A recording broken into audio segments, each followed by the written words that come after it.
हे focus, कैसे हो आप सभी लोग? I hope you are doing great. इस लेक्चर में हम simply independent directors, companies act 2013 और सभी एलओडीआर रेगुलेशंस 2015, इनकी डेफिनेशंस का कंपैरिजन करने वाला है। तो section 149 sub section 6 of companies act 2013 में इंडिपेंडेंट डायरेक्टर को काइंड ऑफ डिफाइन ही किया गया है, जिसके एलिजिबिलिटी क्राइटेरिया, क्वालिफिकेशन, वो सारी चीजें दी है। And same thing is given in LODR regulation 16 sub regulation 1, उसका अंदर क्लॉज बी। ओके, तो सबसे पहले हम 149.6 के चार्ट में से उसको समझेंगे, बिकॉज 149 का लेक्चर ऑलरेडी अपलोडेड है, तो बेयर लॉ फिर से पढ़ने की जरूरत नहीं। एंड अनदर थिंग की 149 सबसेक्शन 6 में जो दिया है ऑलमोस्ट मेजॉरिटी पार्ट एलओडीआर में विद सम न्यू चेंजेस। आपको ये चार्ट दिख रहा है इतना, अब just look at this chart, ये है एलओडीआर के लिए। यहाँ पे जो भी येलो वाला पार्ट है दैट्स द न्यू थिंग्स। तो हम एलओडीआर करेंगे तो हमें वैसे भी वो वाला समझने वाला है। तो विदाउट फर्दर डू चलिए शुरू करते हैं। अब हम लेते हैं ये वाला कलर, कहाँ गए, ब्लू। इंडिपेंडेंट डायरेक्टर के 3 तरीके के क्राइटेरिया मैंने डिवाइड किए हैं, वैसे तो एक्ट में भी है बट मैंने भी किए। इंडिविजुअल क्राइटेरिया जो मुझ पे लगेगा अगर मैं इंडिपेंडेंट डायरेक्टर बनना चाहता हूँ।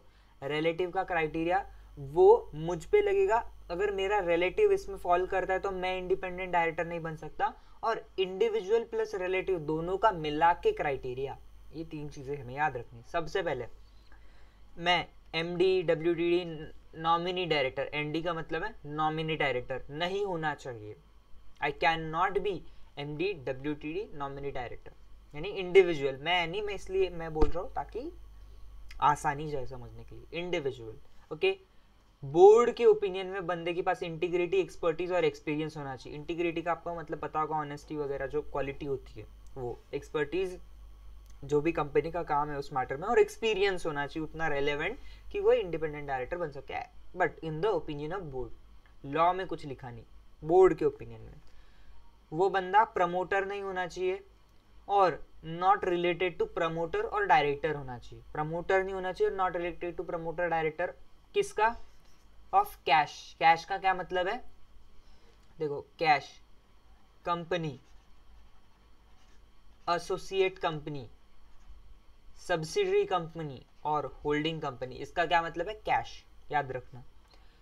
पेक्यूनियरी रिलेशनशिप नहीं होना चाहिए बंदे का more than 10% of his total income from cash. जो कैश है उसके साथ 10% से ज्यादा का कोई पेक्यूनियरी, पेक्यूनियरी का मतलब है मॉनिटरी रिलेशनशिप नहीं होना चाहिए। नाउ याद रखो ये वाली एक लाइन, आगे भी पढ़ेंगे। Cash plus promoter director of cash during last 2 financial years और करंट फाइनेंशियल ईयर, मतलब पिछले 2 साल में, जिस साल में अपॉइंट होना चाहते हो उससे पिछले 2 साल में और इस साल में 10% से ज्यादा का पेक्यूनियरी रिलेशनशिप नहीं होना चाहिए, other than legal remuneration. Legal remuneration तो चलता है ना, जो सैलरी मिल रही है वो, तो उसको छोड़ के अगर आप कोई भी ऐसा कर रहे हो तो वो नहीं मिलना चाहिए आपको। Okay, that's 1 point. और यहाँ पे 2 ये वर्ड याद रखो। और finally possesses prescribed qualifications, okay, जो हमने उधर देखा था, nothing much there. Okay, relative का देखो, ड्यूरिंग लास्ट 2 फाइनेंशियल ईयर्स और करंट फाइनेंशियल ईयर। रिलेटिव के लिए यही क्राइटेरिया है, पिछले 2 साल और इस साल में ये कंडीशंस में नहीं फॉलो होने चाहिए। अगर ऐसा है तो आप इंडिपेंडेंट डायरेक्टर नहीं बन सकते, बट अगर आपका रिलेटिव इसमें नहीं फॉलो कर रहा है तो चलता है। होल्ड सिक्योरिटी और interest more than face value 50 lakh से ज्यादा और more than 2% of paid up share capital of cash.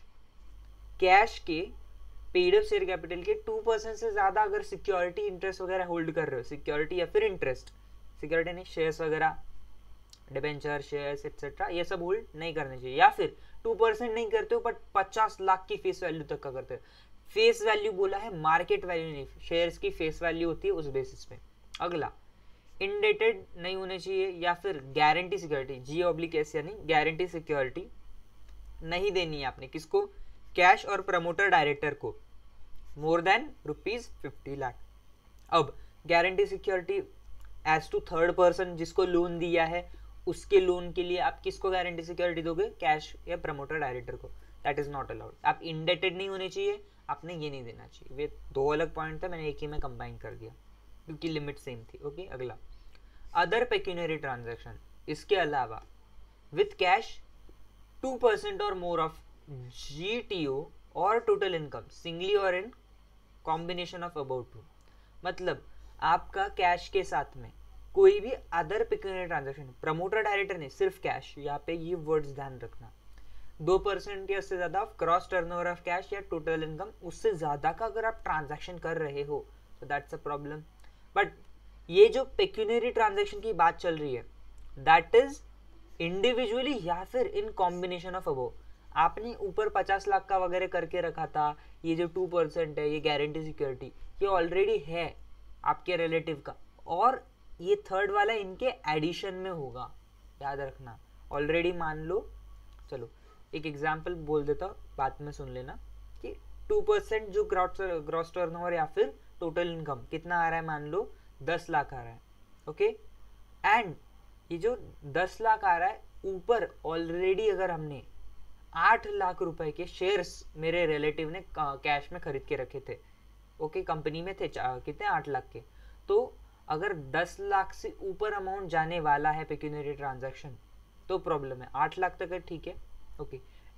और सुनना, 8 लाख था सिक्योरिटी का, उसने गारंटी सिक्योरिटी और 8 लाख की देके रखी थी, तो ये जो अमाउंट है 10 लाख आ रहा था, 8 और 8 कितने हो रहे, 16 लाख हो रहा है। तो आपने ऊपर भले ही उसको कंप्लाई कर लिया है, ऊपर तो लिमिट के अंदर है ना, 8 लाख 50 लाख से कम है, फिर 2% से कम है मान के चल रहे हैं, बट दिस ये तो ज्यादा जा रहा है, तो you are exceeding the limit. और अगला इंडिविजुअल और रिलेटिव दोनों का मिला के पिछले 3 साल में या फिर करंट फाइनेंशियल ईयर में विद रिस्पेक्ट टू कैश, देखो ध्यान से, केएमपी की पोजीशन या एम्प्लॉय की position, company, cash company, associate company, subsidiary company, holding company, चारों में आपने नहीं रखनी है। जो नीचे सारे पॉइंट आएंगे वो हो गए विद रिस्पेक्ट टू कैश।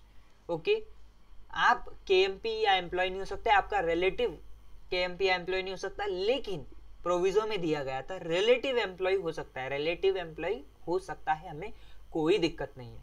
अगला नॉट पार्टनर प्रोप्राइटर एम्प्लॉय, आप या आपका रिलेटिव पार्टनर नहीं होना चाहिए, प्रोप्राइटर नहीं होना चाहिए, एम्प्लॉय भी नहीं होना चाहिए।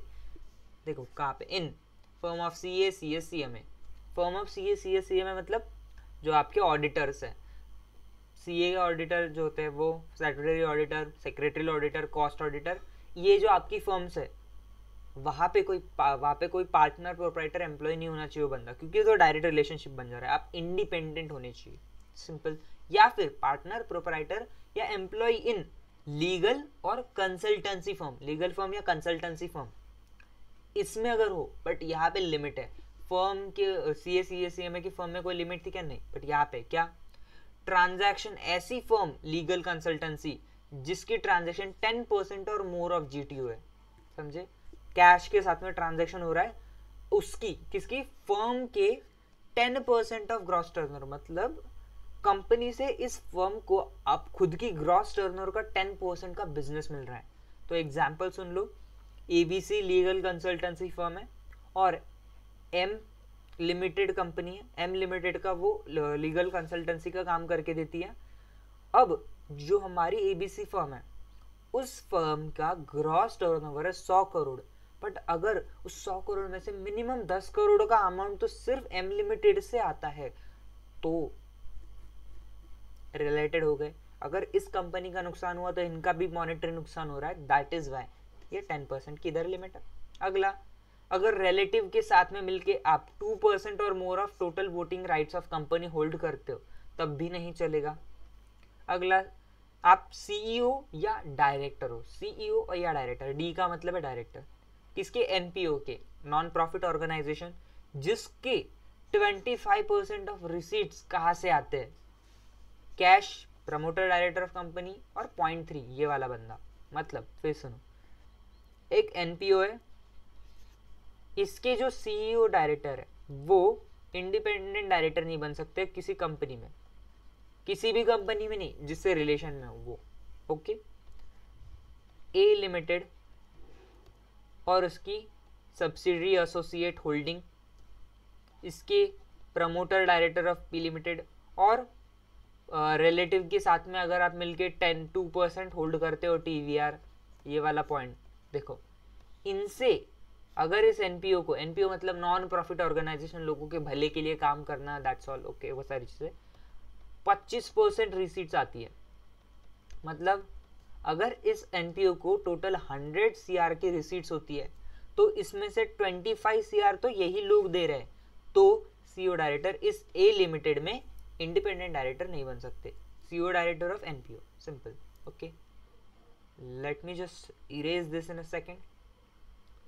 अब आपको लग रहा होगा कि I didn't spend too much time in explaining it, because अभी तो एलओडीआर में फिर से पढ़ने वाले हैं, एंड आई होप कि अपने 149 वाला वीडियो देखा था, उसमें तो बहुत डिटेल में एक एक चीज़ बताई थी, ओके। नाउ यहाँ से ना पढ़ते हुए let's go to bare act, bare law, act नहीं, ओके। देखो ये है डेफिनेशंस की रेगुलेशन 16 एलओडीआर रेगुलेशंस।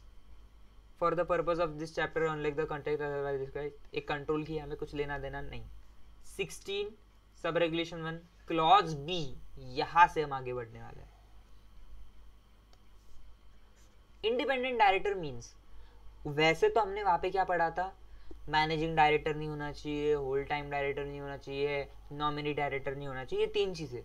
यहाँ पे इन्होंने बस थोड़े से अलग वर्ड्स यूज कर लिए कि non executive director, independent director non executive director है but other than nominee director. इसको मैं अभी चंद मिनटों में एक्सप्लेन करता हूँ, चंद सेकेंड्स में। देखो नॉन एग्जीक्यूटिव डायरेक्टर नेड, इसके अलग अलग टाइप्स होते हैं, ओके। इसमें से होता नॉमिनी डायरेक्टर और अदर नेड, ओके, इनको अदर नेड लिख देते हैं, अदर एनईडी। तो ये जो नॉमिनी डायरेक्टर एक टाइप है नॉन एग्जीक्यूटिव डायरेक्टर, ये बंदा इंडिपेंडेंट डायरेक्टर नहीं हो सकता, बट इसके अलावा जो भी नॉन एग्जीक्यूटिव डायरेक्टर्स है अदर देन नॉमिनी डायरेक्टर, वो इंडिपेंडेंट डायरेक्टर बन सकता है, ओके, सिंपल। अब बढ़ते आगे।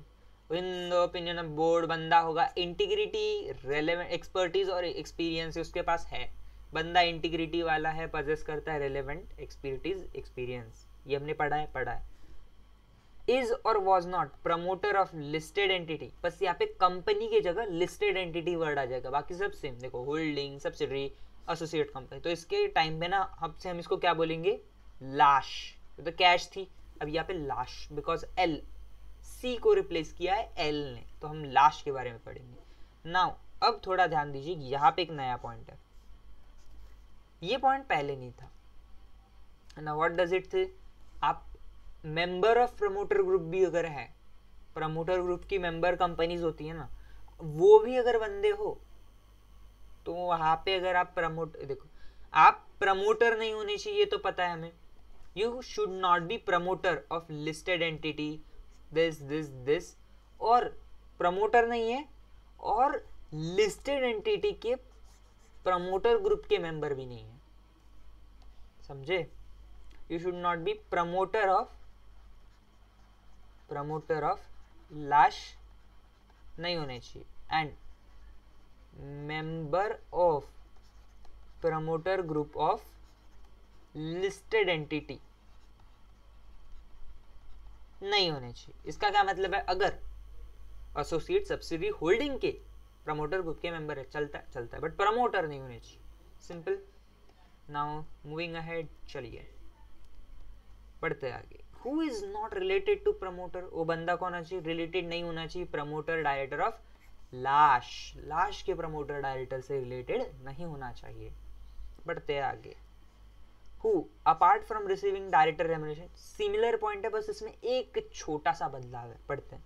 Apart from receiving director remuneration, ये जो हमने पढ़ा था ना लीगल रेम्युनरेशन, वहां पे जो सैलरी बोल रहे थे हम, डायरेक्टर रेम्युनरेशन मतलब लीगल रेम्युनरेशन, कोई भी बंदा अगर एज अ रेम्युनरेशन लीगल वाला वो मिलता है, उसके अलावा कोई भी पैसा ले रहा है फ्रॉम लिस्टेड एंटिटी, कौन सा, मटीरियल पेक्यूनरी रिलेशन, लाश, उसके promoter director during 3 immediately preceding financial years और ड्यूरिंग करंट फाइनेंशियल ईयर। वहां पे हमने पढ़ा था 2, यहाँ पे है 3। ये देखो यहाँ पे ये वाला पार्ट, ओके। पिछले 3 सालों में या फिर करंट ईयर में आपने लास्ट प्रमोटर और डायरेक्टर उनसे क्या नहीं किया है, पैसा नहीं लिया है, पेक्यूनियर रिलेशनशिप मटेरियल वाला, other than director remuneration. Director remuneration तो चलता है, बट उसके अलावा no no no, not allowed. अभी वही रिलेटिव वाला पॉइंट, ये तो इंडिविजुअल वाले पॉइंट हो गए। इसके पहले हमने जो भी पढ़ा है, जो भी मेरे दोस्त हमने अभी पढ़ा, ये ऑल सारा ये क्या है, इंडिविजुअल क्राइटेरिया। और इंडिविजुअल क्राइटेरिया नीचे है, बट ये इंडिविजुअल है। अभी रिलेटिव का क्राइटेरिया आएगा, ध्यान दो।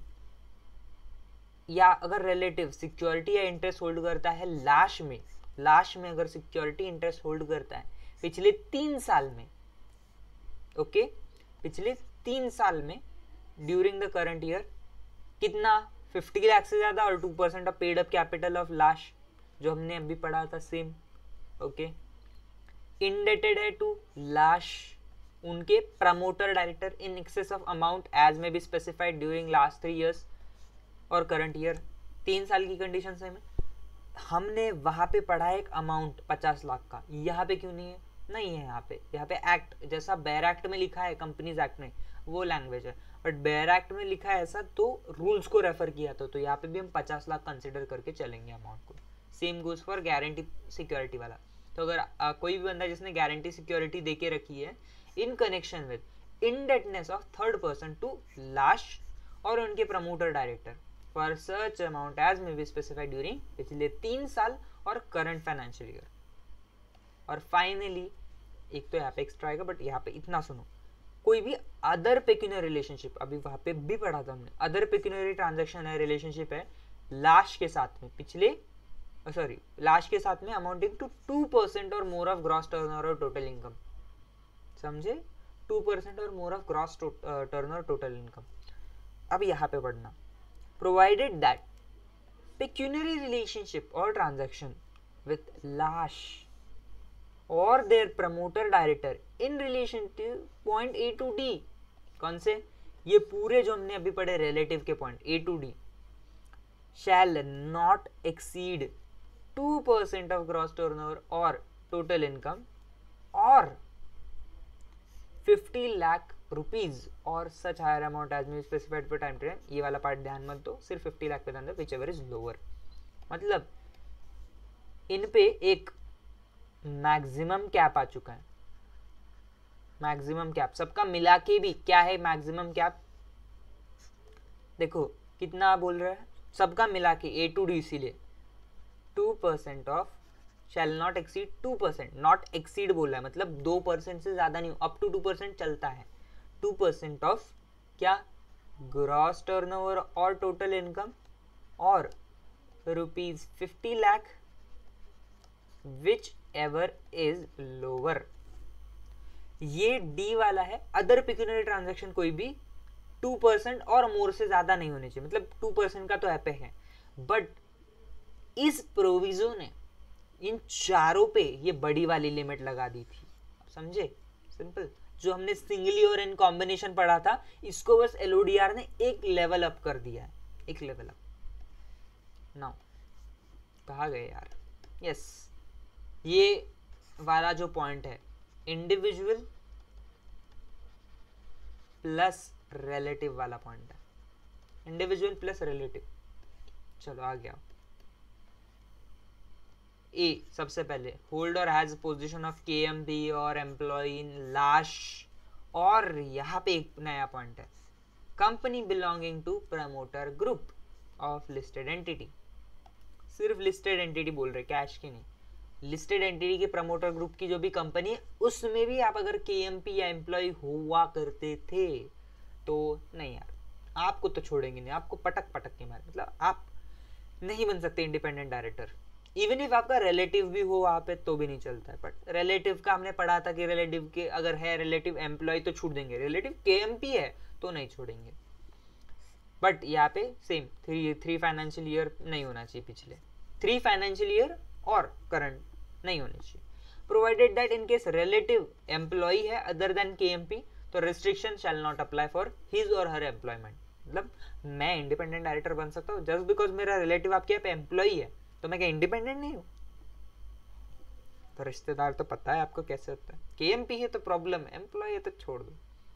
ओके, अगला एम्प्लॉय प्रोप्राइटर पार्टनर पिछले 3 साल में और करंट ईयर में विथ रिस्पेक्ट टू लास्ट नहीं होने चाहिए। क्या पे फर्म ऑफ ऑडिटर यानी CS in practice cost auditor नहीं होने चाहिए।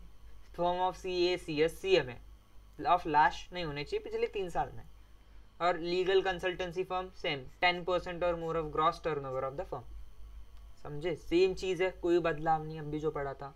अगर लीगल फर्म है या फिर कंसल्टेंसी फर्म है जिसका transaction listed entity holding subsidiary associate के साथ में उस फर्म के 10% और मोर ऑफ ग्रॉस टर्नओवर से ज्यादा है तो हमें दिक्कत है। ओके, और अगर आप ऑडिट फर्म के ही बंदे हो तो हमें ज्यादा दिक्कत है। ट्रांजैक्शन कुछ भी हो, आप तो ऑडिटर हो ना भाई साहब। अगला पॉइंट, ये अभी भी हमारे कौन सा चल रहा है, इंडिविजुअल प्लस रिलेटिव वाला। होल्ड्स टुगेदर विद रिलेटिव 2% और more of total voting power in listed entity, same as studied before ना। यहाँ पे ध्यान दो, ये भी वही पॉइंट है बट स्टिल ध्यान दो। चीफ एग्जीक्यूटिव और director by whatever name called any of any NPO जो 25% रिसीट या कॉर्पस बोले तो कैपिटल, रिसीट्स या कॉर्पस लिस्टेड एंटिटी उसके प्रमोटर डायरेक्टर। यहाँ पे ध्यान देना, holding subsidy holding company subsidiary associate इन सब का यानी लाश, और कोई भी बंदा जो 2% या उससे ज्यादा TVR होल्ड करता है, इनसे अगर 25% ले रहे तो यहाँ पे जो लैंग्वेज है वो ध्यान रखना। जो प्रमोटर डायरेक्टर है वो सिर्फ लिस्टेड एंटिटी के है, लाश की बात नहीं चल रही। अगर एसोसिएट होल्डिंग या इनके प्रमोटर डायरेक्टर से पैसे आ रहे तो इस 25% में वो काउंट नहीं किए जाएंगे।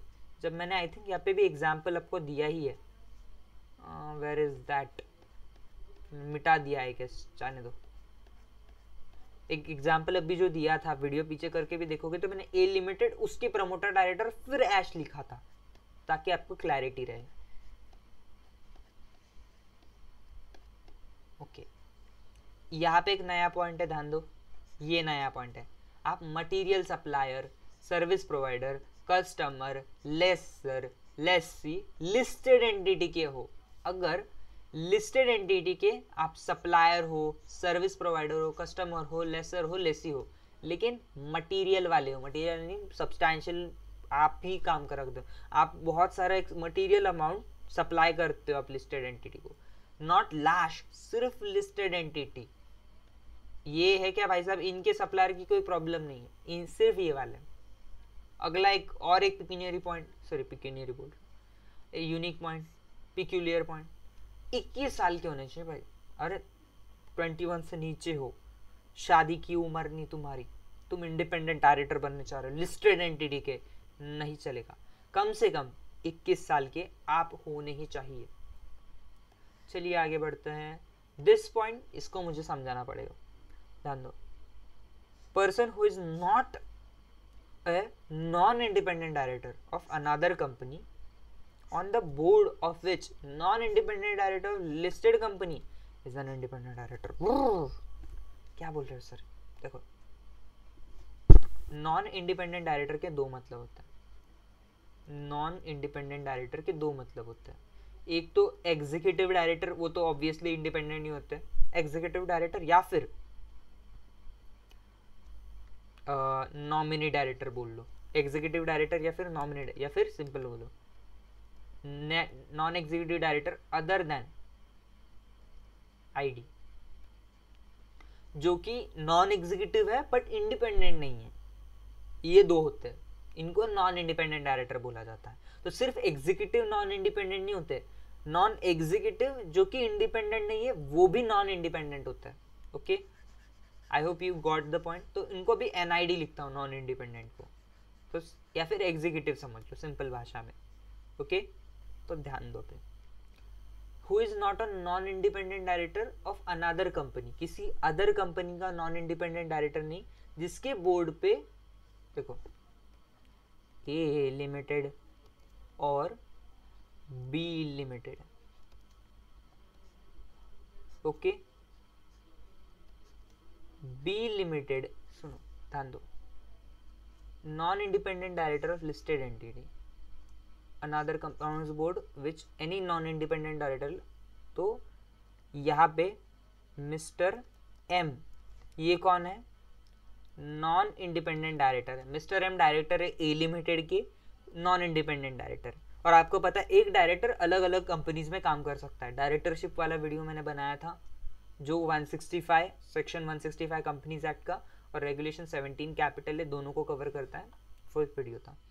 तो ये जो बंदा है, ध्यान देना, ये non independent director mister M B limited में, ध्यान दो, this is a complicated thing, B limited में मिस्टर एम एक्ट करता है एज इंडिपेंडेंट डायरेक्टर।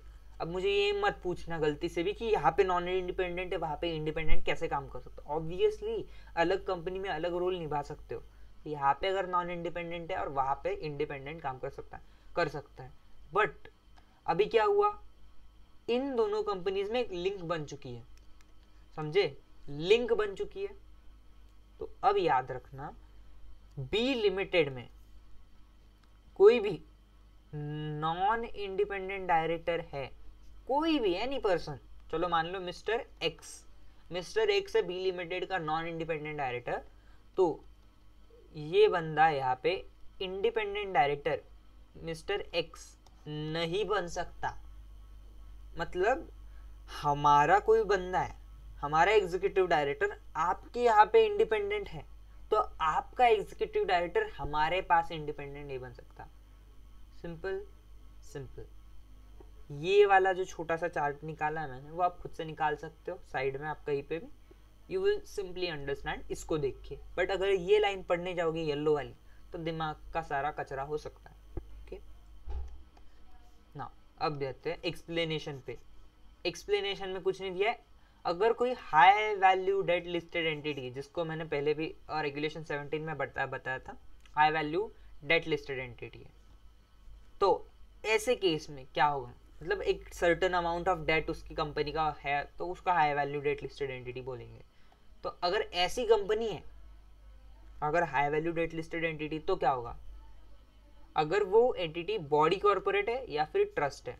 देखो लिस्टेड एंटिटी का मतलब सिर्फ कंपनी नहीं होता, एंटिटी है वो, तो बॉडी कॉर्पोरेट या फिर ट्रस्ट। लेकिन सुनो, which is a body corporate mandated to constitute उसका board of director in a specific manner as per the law under which is established। Body corporate है, उसका एक लॉ है, उसके हिसाब से इसको एक स्पेसिफिक कॉन्स्टिट्यूशन बोला है कि आपके बोर्ड ऑफ डायरेक्टर में इतने इंडिपेंडेंट बंदे होने चाहिए, इतने ये होने चाहिए, इतने वो होने चाहिए, ऐसा कुछ लॉ के हिसाब से। जिस लॉ के अंदर इसका इनकॉर्पोरेशन एस्टैब्लिशमेंट हुआ था, उसके हिसाब से उसको ऐसा ऐसा काम करने के लिए बोला है।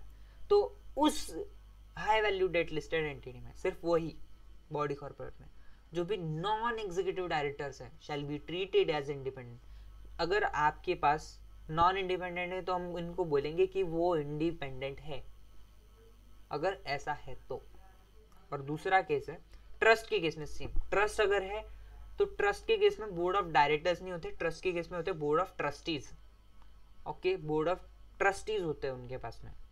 तो अगर ट्रस्ट है, उसके board of trustees as per its establishment वाला लॉ, एक स्पेसिफिक कॉन्स्टिट्यूशन उसमें बोला गया है, accordance with the law it is established under, एक स्पेसिफिक बोला गया है। तो ऐसे केस में नॉन एम्प्लॉय ट्रस्टीज, जो कि नॉन एम्प्लॉय ट्रस्टीज होंगे, उनको हम इंडिपेंडेंट बोलेंगे। तो ये दोनों देखा जाए तो सिमिलर है, बस इसके वर्ड्स अलग है। यहाँ पे बोर्ड ऑफ ट्रस्टीज लिखा है, यहाँ पे नॉन एम्प्लॉय लिखा है, यहाँ पे क्या बोला नॉन एग्जीक्यूटिव, यहाँ पे नॉन एम्प्लॉय ट्रस्टीज लिखा है। एम्प्लॉय ट्रस्टी यानी executive director, non employ trustee मतलब नॉन एग्जीक्यूटिव डायरेक्टर। सिंपल। इसके आगे कुछ का नहीं, खत्म। यहाँ पे वो मटेरियल सब्सिडी जो कि पढ़ा दिया था आपको बस, और सीनियर मैनेजमेंट वो भी हो चुका है। बचा कौन सा है यहाँ पे, एक ही डेफिनेशन बची, चलो पढ़ा देता हूँ। कंट्रोल का क्या मतलब है, same meaning as per SST regulation. Control का मतलब कहाँ पे देखना है, SST रेगुलेशन में जाके देखो। तो फाइनली हम एक बार चार्ट से खत्म कर देते इसका रिवीजन, ताकि आपको डिफरेंशिएशन मिल पाए। Yes, here it is. Regulation 16 sub regulation 1 clause B of LODR regulation. इसमें हम क्या देखने वाले, सिर्फ येलो येलो पार्ट, क्योंकि यही सेम चार्ट हमने ऑलरेडी कर लिया है। तो इंडिविजुअल क्राइटेरिया है, तो उस केस में क्या होगा, non executive director other than nominee director, ये उधर लिखी थी वही लैंग्वेज लिखा है। फिर इंटीग्रिटी एक्सपर्टीज वगैरह वाला बंदा होना चाहिए, प्रमोटर नहीं होना चाहिए, या member of promoter group of, यहाँ पे मेरे से गलती हो चुकी है, ये सिर्फ लिस्टेड एंटिटी के लिए होगा, आप याद रख लेना उसको। फिर आई विल जस्ट इसको फ्लैटन आउट कर देते हैं। ओके, सिर्फ लिस्टेड एंटिटी के लिए मेंबर ऑफ प्रमोटर ग्रुप, बाकी शुड नॉट बी प्रमोटर और related to promoter director of लाश। ये देखो ब्लैक सिर्फ लाश किया, कैश को लाश किया था, सेम पॉइंट। बस member of promoter group of listed entity वो भी नहीं चलता है। पेक्यूनियर रिलेशनशिप नहीं है 10% से ज्यादा of total income from cash, cash यहाँ पे लाश कर दो रह गया तो लाश ही ऑब्वियसली, और प्रमोटर डायरेक्टर ऑफ लाश पिछले 3 साल में, वहां पे क्या था 2 साल में, यहाँ पे क्या है 3 साल में, other than legal remuneration. Legal remuneration मतलब डायरेक्टर रेम्यूनरेशन।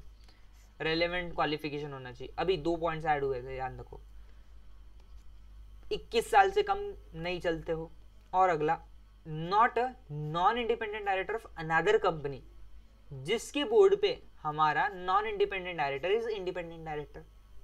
सिंपल, इसका मैंने भी बताया था। अगला पॉइंट रिलेटिव से रिलेटेड 3 साल, यहाँ पे 3 है, वहां पे क्या हुआ था 2 हुआ करता था, यहाँ पे इन्होंने 3 किया है, 3 years। सेम पॉइंट कि सिक्योरिटी और इंटरेस्ट जो है 50 लाख से फेस वैल्यू वाला ज़्यादा नहीं होना चाहिए, या फिर 2% से ज़्यादा नहीं होना चाहिए paid up share capital last का, उसके हिसाब से देखेंगे। इंडिपेंडेंट या good service, sorry good service बोल दिया, एन ऑप्शन आप नहीं बोलना उसको, गारंटी सिक्योरिटी दी है टू लास्ट और promoter direct more than specified amount. बस यहाँ पे वो स्पेसिफाइड अमाउंट लिखा नहीं क्योंकि रूल्स नहीं है, बट कंपनीज एक्ट वाला ही बोल सकते हैं यहाँ पे, क्या अमाउंट होगा 50 lakh. Okay, other pecuniary transaction with last 2% of GTO total income singly और अबव मिक्स करके, सेम चीज है, कोई बदलाव नहीं है। Now the change is this, ऊपर के जो चारों पॉइंट्स है देखो, ये जो सेकंड है क्या, ये इंडेटनेस और दूसरा अगला गारंटी सिक्योरिटी का मिक्स है, तो 4 पॉइंट्स थे उसके हिसाब से। पेक्यूनियरी रिलेशनशिप या ट्रांजेक्शन नहीं होना चाहिए लास्ट प्रमोटर डायरेक्टर्स के साथ में, 2% से ज्यादा जीटी ग्रॉस टर्नओवर और टोटल इनकम, या फिर 50 लाख विच इज लो। ये कौन सा पॉइंट था, ये अभी हमने थोड़ी देर पहले पढ़ा था, वो साइड में लिख के दिखाया था मैंने कि 2% ग्रॉस टर्नओवर टोटल इनकम और 50 लाख विच एवरेज लो, ये मैक्सिमम कैप है ऊपर वाले ट्रांजैक्शंस के लिए, जो कि कंपनीज एक्ट में 2% सिर्फ लिखा था, अदर सबका मिला के वगैरह, यहाँ पे स्पेशल वाला एक्स्ट्रा आ चुका है ना। फाइनली ये देखो पूरे इसमें ये जो इंडिविजुअल और रिलेटिव है, कहीं पे कोई चेंज नहीं देखा जाए तो during last 3 years current year same with respect to last. देखो position of KMP employ hold नहीं कर सकता, रिलेटिव एम्प्लॉय हो सकता है, और एक एक्स्ट्रा पार्ट आ चुका है, company belonging to promoter group of listed entity. यहाँ पे एक पॉइंट लिख देते हैं, ऑफ लिस्टेड एंटिटी। अगर कोई कंपनी है which belongs to the promoter group of listed entity, वहां पे भी इना चल भी। Okay, first thing. बाकी सेम चीज है कि पार्टनर प्रोपराइटर नहीं होने चाहिए, आप पार्टनर प्रोपराइटर नहीं होने चाहिए कहाँ पे, CA की फर्म में, लीगल कंसल्टेंसी लास्ट के साथ में 10% ऑफ जीटीओ उनका, वो ट्रांजेक्शन नहीं होने चाहिए। 2% या उससे ज़्यादा का TVR आप उस कंपनी में होल्ड नहीं करने चाहिए विथ योर रिलेटिव।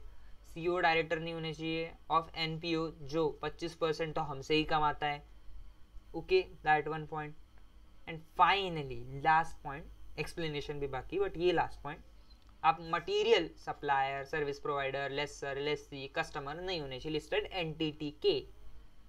फाइनली कुछ ज़्यादा बड़ी बात नहीं है। एक्सप्लेनेशन, अगर high value debt listed entity है, इसका बॉडी कॉर्पोरेट, जो कि बॉडी कॉर्पोरेट है या फिर ट्रस्ट है, और जिनका मैनेजमेंट यानी बोर्ड ऑफ डायरेक्टर या बोर्ड ऑफ ट्रस्टी को स्पेसिफिक मैनर में कॉन्स्टिट्यूट करना पड़ता है एज पर इस लॉ ऑफ एस्टैब्लिशमेंट, तो उनके जो नॉन एग्जीक्यूटिव डायरेक्टर या नॉन एम्प्लॉय ट्रस्टी है उनको इंडिपेंडेंट मान लेंगे, वो होने ही चाहिए। नॉन एग्जीक्यूटिव का ऑप्शन है, उनको हम इंडिपेंडेंट में लेके जाएंगे, shall be independent. Non executive independent ही होने चाहिए, हमने बोला है ना इंडिपेंडेंट, तो इंडिपेंडेंट। नॉन एग्जीक्यूटिव ऑप्शन ही नहीं। Got it. आई होप आपको ये लेक्चर ज़रूर पसंद आया होगा। जस्ट दिस ताकि बाद में सब कुछ क्लियर रहे। अब इसके बाद वाला एक लेक्चर आएगा जिसमें हम रेगुलेशन 25 जो इंडिपेंडेंट डायरेक्टर के बारे में ऑब्लिगेशंस है, ऑब्लिगेशन ऑफ इंडिपेंडेंट डायरेक्टर, वो पढ़ेंगे एकदम खुद खोल के, क्योंकि हमारा LODR थोड़ा आगे का बाकी है 24 कैपिटल ए के बाद में। सो आई होप आपको ये लेक्चर पसंद आएगा। इंडिपेंडेंट डायरेक्टर्स में बहुत बढ़िया मेरे दोस्त क्लैरिटी आपके दिमाग में आ चुकी होगी। तो मिलते हैं अगले लेक्चर में, तब तक के लिए बाय बाय, खुश रहो, मज़े में रहो।